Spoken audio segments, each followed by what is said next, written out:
Halo pemirsa Sinpo Dunia Sepekan kembali hadir menemani Anda dengan berbagai informasi mancanegara yang kami rangkum dalam sepekan. Bersama saya Fesi Rahmadi, ini dia informasinya untuk Anda.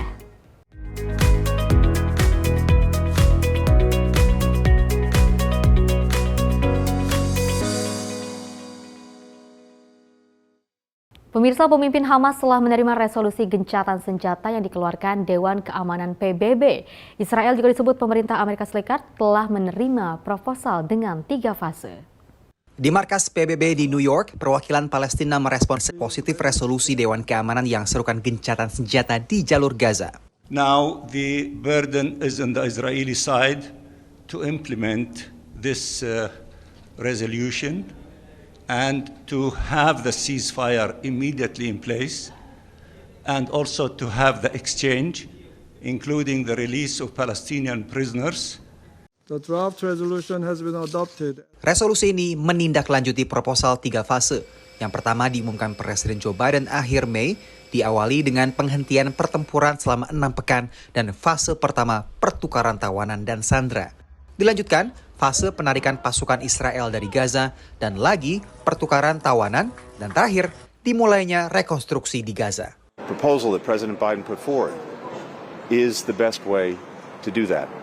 And I think, as I said just yesterday, you've had country after country make that clear in supporting the proposal. And then yesterday, the United Nations Security Council, in effect speaking for the entire international community, made it as clear as it possibly could be that this is what the world is looking for. Menlu AS berada di Timur Tengah guna kembali mengupayakan resolusi konflik bersama Israel dan rekan serta sekutu AS di kawasan. Ini adalah resolusi keempat yang disetujui oleh Dewan Keamanan PBB terkait dengan perang Israel-Hamas sejak perang tersebut pecah pada 7 Oktober lalu. Draft ini diajukan oleh Amerika Serikat dan mendapatkan persetujuan mayoritas yakni 14 negara anggota Dewan Keamanan PBB dengan satu negara yakni Rusia yang abstain. Rusia menyebut masih ada ketidakjelasan dalam pengimplementasian gencatan senjata ini dan apa yang akan dilakukan oleh Israel. Убеждены, что Совету Безопасности не пристало подписываться под договоренностями, параметры которых туманны, и без гарантий не только их реализации на земле, но и хоть сколько-нибудь ясного понимания, как к ним относятся сами стороны. Indonesia mendukung proposal 3 fase yang diajukan Amerika Serikat dan ini diungkapkan Menhan dan juga Presiden terpilih Prabowo Subianto di konferensi tanggap darurat kemanusiaan Gaza di Yordania. Indonesia is ready to contribute to all efforts that can lead to this ceasefire, this immediate ceasefire, and to take part in all the phases following such an immediate ceasefire. Dalam forum di Yordania, Indonesia mengungkapkan kesediaannya mengevakuasi sebagian pasien anak-anak Gaza untuk dirawat di Indonesia. Sementara Amerika mengumumkan bantuan tambahan senilai $404 juta bagi warga sipil Palestina di Gaza, tepi barat, serta negara sekitar. Dari markas PBB di New York, Randy Wicaksana dan tim VOA. Pemirsa, instruksi Presiden Joe Biden yang melakukan pembatasan baru terhadap pencari suaka di perbatasan Amerika Serikat dengan Meksiko terus menuai kontroversi. Langkah Biden ini dipandang oposisi. Migran terus berdatangan ke perbatasan Amerika Serikat dengan Meksiko di saat Amerika merombak sistem pemrosesan permohonan suaka. Mientras que nosotros tengamos las pruebas suficientes y tengamos nuestra historia que es verídica, no habría problema porque Lewat sebuah instruksi Presiden Joe Biden memerintahkan penghentian pemrosesan permohonan suaka bagi imigran tanpa dokumen begitu penangkapan di perbatasan mencapai 2.500 orang per hari. What this does is it is an attempt to limit crossings irregularly between ports of entry and encourage people to make use of some of the lawful pathways that currently exist. Di Kongres, anggota partai oposisi Republik, termasuk Ketua DPR, mempertanyakan langkah Biden. It was 126 days ago today that Joe Biden said, quote, "I've done all I can do." He was asked about why he wouldn't use his extensive executive authority to address the border catastrophe that he himself created. And 126 days ago, he looked into the cameras and said, I'm out of options. Calon penantang Biden dalam Pilpres, Donald Trump, dan tokoh Partai Republik lainnya menekan Biden mengatasi lonjakan penyeberangan perbatasan. The biggest unforced error of this administration, in my view, all of this crisis goes right back to when the president was first sworn in.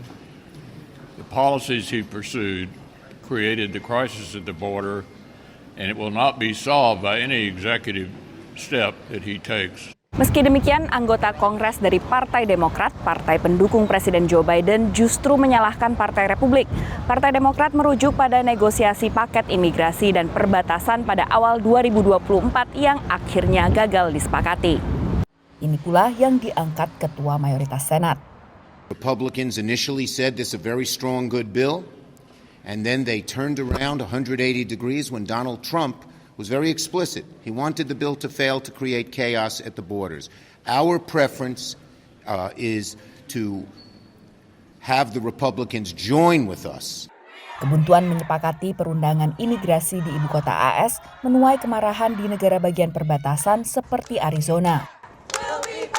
Senator Partai Demokrat yang mewakili Arizona bisa memahami langkah Biden. It's also a situation that's been unsafe for migrants, it's been unsafe for Border Patrol agents, for CBP officers, and it's been unsafe for people who live in these communities. Tapi restriksi baru atas pemrosesan suaka ini juga mengundang sorotan aktivis HAM yang sebagian berniat menggugatnya ke pengadilan. Dari Washington DC, Virginia Gunawan dan tim VOA.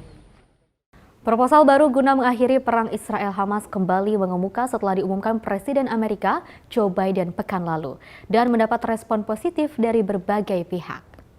Tentara Israel terus bergerak di Rafah, kota di ujung selatan Gaza. Proposal baru pun diumumkan di Gedung Putih. It's time for this war to end. Jumat waktu setempat, Presiden Joe Biden mengumumkan sebuah proposal yang menurutnya diajukan Israel. Israel's made their proposal. Hamas says it wants a ceasefire. This deal is an opportunity to prove whether they really mean it. Biden menyebut proposal ini sebagai proposal baru komprehensif, bukan secara eksplisit sebuah gencatan senjata di tengah masih berlangsungnya negosiasi. Fase pertama proposal ini menyerukan jeda pertempuran selama 6 pekan dan penarikan pasukan Israel dari wilayah padat penduduk, lalu pembebasan ratusan tawanan Palestina dari penjara Israel, disertai pelepasan sebagian sandera, paling rentan oleh Hamas. Dilanjutkan fase kedua di mana Israel menarik seluruh pasukannya dari Gaza, disertai pembebasan sandera selebihnya. Pada fase ketiga, rekonstruksi Gaza bisa dimulai. Proposal gencatan fase ini mendapat respon positif dari berbagai pihak, termasuk dari Menhan dan Presiden terpilih Indonesia dalam sebuah forum keamanan di Singapura. Although we have to further study the details of this proposal put forward and announced by President Biden, we do view this proposal as an important right step in the direction that we have to go. We view this as an important step forward. Tapi pengumuman Gedung Putih tak memuaskan semua pihak. The United States, first of all, should recognize that a call, an international call, a very, very firm call for a ceasefire should come from the White House yesterday, 6 months ago. The White House should call for a permanent ceasefire. Sementara analis juga mencermati masih belum jelasnya sejumlah poin proposal baru ini. What Biden is trying to say is that Hamas has been so badly damaged that they're incapable of launching another attack. And the one thing that is kind of vague about this proposal, as opposed to some others, is who governs Gaza after Israel withdraws. Lewat berbagai pernyataannya, Perdana Menteri Israel Benjamin Netanyahu mengatakan proposal yang diumumkan Biden kurang lengkap karena Israel tetap bertekad menghabisi kemampuan Hamas secara militer maupun secara struktural. Sedikitnya 2 rekan koalisi Netanyahu dari sayap utara kanan bahkan mengancam keluar kabinet bila Israel melaksanakan proposal ini. Dari Alexandria, Virginia, Yuni Salim dan tim VOA. Letnan Kolonel Bill Kadarusman termasuk salah satu dari sedikit orang keturunan Indonesia yang berkarir di militer Amerika Serikat. Lebih sedikit lagi apabila dilihat dari sisi-sisi kepangkatan yang sudah masuk ke jenjang perwira menengah. Rasa cinta saya dengan Indonesia tidak pernah hilang, gitu. Karena tempat tanah lahir saya di Indonesia. orang tua saya juga lahir di Indonesia. Jadi kembali, selalu saya bilang kembali ke Indonesia. Rasa nasionalisme itu disampaikan oleh Letnan Kolonel Bill Kadarusman, diaspora Indonesia yang berkarir di tentara Amerika hampir 20 tahun. Jadi saya mulai dari enlisted, kalau di army itu enlisted ya.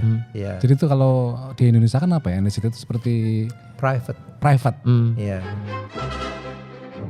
Keinginan Bill Kadarusman untuk menjadi tentara diakuinya sudah terpendam lama. Memang dari kecil itu saya benar-benar punya keinginan untuk bisa bekerja sebagai pekerja di pemerintah gitu. Saya sangat punya keinginan di situ. Saya ingat waktu saya mulai dari umur pokoknya dari SMP itu, saya setiap pagi itu saya keluar lari itu, saya ingat saya itu. Saat ini Letkol Bill Kadarusman bertugas di pasukan cadangan Tentara Angkatan Darat Amerika. So Bill is an American hero. We are very proud today to recognize his dedication, his commitment, and his quality to the Army and to the U.S. We're very proud of Bill. He's an immigrant that stepped up and showed up and dedicated and committed a lot of his time and knowledge to make our society better. Selama bertugas di tentara Amerika, Bill Kadarusman pernah ditugaskan ke medan perang di Irak. Selain berjuang dengan suhu panas, banyak pengalaman yang didapatnya. Ya, kita nggak tahu kapan ada rocket attack itu, kita nggak tahu. Tapi yang jelas 2 atau 3 kali per minggu. Karena saya pas telepon dengan istri saya dari Irak ya. Terus tahu ada boom gitu kan. Ya saya harus bilang sorry ini ada rocket attack. Oh my tutup, goodness. Lari keluar pakai helmet, pakai body vest, grab, ambil senjata, keluar. Menurut istrinya, penugasan selama di medan perang mengajarkan banyak hal pada Bill Kadarusman yang membuatnya menjadi manusia yang lebih baik. Difficult when the kids were small and he had to be deployed for a year. That was very, very difficult. But the reward is so big. And I'm not talking about monetary reward, but more like as a human being, he has grown so much, through the deployment, through different experiences. He learned how to have a leadership, how to associate with people from different backgrounds. Sebelum bergabung dengan tentara Amerika, Bill Kadarusman adalah sarjana akunting dan sarjana hukum. Sekarang, sembari bertugas sebagai tentara, Bill juga meneruskan kuliah hukumnya ke jenjang yang lebih tinggi. Dari Virginia, Alam Burhanan dan Supriyono, VOA. Terima kasih Anda masih bersama kami. Pemirsa, negara bagian California mengumumkan rencana pembukaan jembatan satwa terbesar di dunia. Jembatan satwa ini akan memberikan jalur aman bagi satwa liar untuk menyeberangi jalan raya. Selama bertahun-tahun, para ahli ekologi di California telah berusaha meyakinkan penduduk Los Angeles bahwa satwa liar setempat membutuhkan jembatan seperti halnya manusia. Bagi hewan, masalahnya adalah jalan raya 10 jalur nomor 101 ini. We see that lots of animals are coming close to the freeway in this area. The 101 freeway separates the Santa Monica Mountains from everything else to the north. And so animals can't disperse back and forth. They can't find mates in those new areas. Pada Hari Bumi 2022, di luar Los Angeles, konstruksi dimulai untuk yang para pejabat sebut akan menjadi jembatan satwa liar terbesar di dunia. Ini memungkinkan satwa menyeberangi jalan bebas hambatan dengan aman. Gubernur California, Gavin Newsom, baru-baru ini mengatakan bahwa jembatan tersebut akan dibuka pada awal 2026. What we're going to do is try to make it feel like it's just part of the natural area on either side, right? So there's going to be a bunch of soil on top and vegetated areas.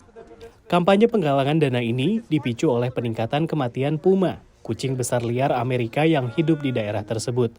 Layanan Taman Nasional mengatakan bahwa dari tahun 2002 hingga Januari 2023, 34 ekor puma dalam jangkauan studi di wilayah LA telah terbunuh oleh kendaraan. The animals themselves are the best teachers. They don't want to cross our roads. They really want to find safe passage. So they're seeking them out.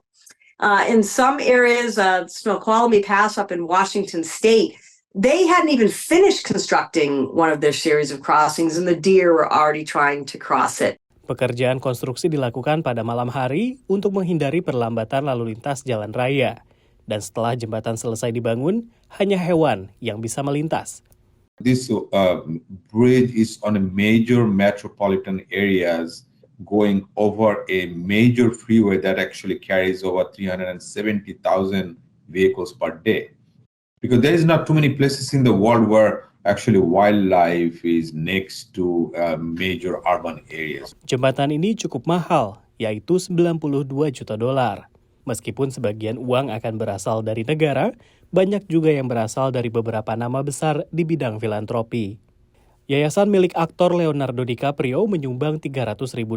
Filantropis Joan dan Frank Randall dari Newport Beach menyumbang $5 juta. Dan Annenberg Foundation memberikan sumbangan sebesar $25 juta. Jembatan ini setelah selesai dibangun akan diberi nama sesuai dengan nama CEO-nya, Wallace Annenberg. Menurut National Conference of State Legislatures, ada sekitar 1.000 jembatan satwa yang tersebar di Amerika Serikat. Dan jembatan satwa ini tidak hanya dibuat untuk melindungi hewan, tapi juga untuk manusia. Karena diperkirakan di Amerika Serikat ada 1-2 juta pengendara yang bertabrakan dengan satwa besar dan menyebabkan 200-an kematian serta 26.000 luka-luka. Dari Washington DC, saya Rio Tuasikal dan tim VOA. Sebuah tambang emas di Zimbabwe mengubah bekas tempat pembuangan limbahnya menjadi pembangkit listrik surya guna memenuhi kebutuhan operasional tambang. Setelah kehilangan waktu produksi berjam-jam akibat kelangkaan listrik kronis, tambang emas Turk di Zimbabwe memutuskan untuk bertindak. Para pekerja mereka memindahkan 1,5 juta ton limbah tambang dari tempat pembuangan dan membangun pembangkit listrik tenaga surya yang menghasilkan 4,4 megawatt listrik setiap jam. And the installation of that plant on a former dam site was a strategic plan to say we have to save the environment, we have to avoid cutting into new virgin land. So we opted for a former dam site, which we had rehabilitated. Since then, the generation from the solar plant is able to run the plant, every equipment, every asset that we have on the mine, and with excess, that power is thrown into the national grid.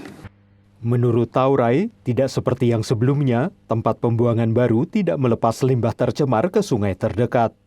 Sebaliknya, limbah padat disimpan di tempat pembuangan, sementara air didaur ulang untuk dipakai di tambang. Menurut Kepala Badan Pengelolaan Lingkungan Wilayah Barat Daya Zimbabwe, tambang-tambang lain seharusnya meniru tambang Turk yang dimiliki oleh pihak Kanada. They removed waste, the tailings, to a new site which is properly engineered to protect underground water contamination. And what we also appreciate is they didn't open a new virgin land to site their solar field. They've also saved the forest. What we also appreciate again is they've gone green. Instead of relying on thermal power or hydropower, we know the impact on the environment. Menurut pihak tambang Turk dan para ilmuwan pemerintah, proyek tenaga surya ini tersebar di lahan seluas 3,6 hektar dan akan menghemat 5,4 juta kilogram batu bara per tahun untuk energi panas, atau sekitar 117 juta liter air untuk pembangkit tenaga air. Bukan hanya para ilmuwan lingkungan yang menyambut baik proyek ini. Ibu satu anak ini adalah salah satu warga setempat yang dipekerjakan untuk membersihkan panel surya dari debu jalanan dan dari operasi penambangan batu kapur di dekatnya. My life has changed financially. I'm now able to pay for my child's school fees, buy uniforms, and I'm able to do whatever he wants to do in life. As a mother, I'm able to do these things. Perusahaan listrik Zimbabwe mengatakan dengan adanya seruan global akan energi hijau untuk mengurangi emisi, maka upaya proyek pembangkit listrik tenaga surya Turk Mine ini patut dipuji. Terutama di Zimbabwe, tempat kelangkaan listrik makin memburuk akibat kekeringan di kawasan tersebut.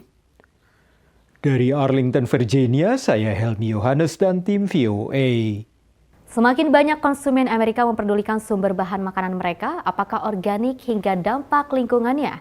Kini terjadi antara penggalak cocok tanam konvensional dengan penggiat inovasi kebun vertikal.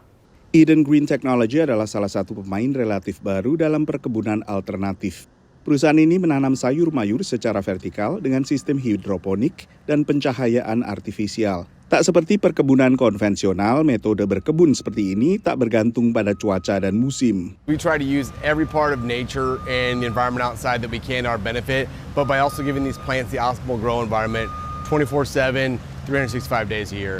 We do that at Eden Green by controlling the actual climate around the plant and focusing on what the plant needs all the time, during day, during night, how we can supplement that in the summer and the winter. We're actually trying to be seasonally agnostic and give this plant the best growing conditions year-round. Tapi menurut seorang ahli tanaman, ada yang hilang dari sistem penanaman vertikal dan dalam ruangan tertutup. This farm is supporting those trees and those patches of forest and these meadows. And you know, there's hawks and other birds flying overhead, and you're not going to find that on an indoor farm. Lagi pula, perkebunan vertikal sejauh ini masih banyak menggunakan listrik dari bahan bakar fosil. We are missing out on enough investment money going to more traditional farming. There's a huge opportunity to invest in traditional farming to increase productivity, reduce the carbon footprint of farming. Increase the nutritional quality. That's the kind of investment that we should be looking to, is practical solutions to the problems of real farming, not sort of making up some new kind of farming. Tapi menurut pelaku perkebunan vertikal, cara berkebun seperti ini nantinya bakal bisa beralih ke sumber energi terbarukan. Sementara metode ini juga tak banyak menggunakan lahan dan bisa memaksimalkan setiap meter persegi. Controlled environment agriculture is coming into a space that's, this is necessary now. We've come to a point of necessity that traditional ag is not the most convenient or environmentally friendly way to grow things on a large scale and produce them as quickly as we need them. We're just trying to supplement something that we recognize is already an issue. So I think that moving forward, that sustainability has to be a conversation, regardless of where we're growing our food. Kebun vertikal juga bisa dibangun di pusat kota dan tanaman hasil panen dipasarkan tak jauh dari tempat bercocok tanam. Terlepas dari pro dan kontra, analis juga mencermati ada tantangan tersendiri untuk tetap menjaga profitabilitas perusahaan-perusahaan yang bergerak dalam agrikultur vertikal. Salah satunya adalah semurah apapun pencahayaan dari lampu LED, masih lebih murah cahaya matahari. Dan karena itu sejumlah perusahaan ternama yang bergerak dalam agrikultur vertikal, termasuk diantaranya Aerofarms dan Calera, akhirnya sempat mengajukan pilot. Dari Washington DC, saya Nova Purwadi dan tim VOA. Pemirsa, informasi tadi sekaligus mengakhiri jumpa kita dalam Sinpo Dunia sepekan kali ini. Mewakili kerabat kerja yang bertugas, saya Fesi Rahmadi mengucapkan terima kasih dan sampai jumpa.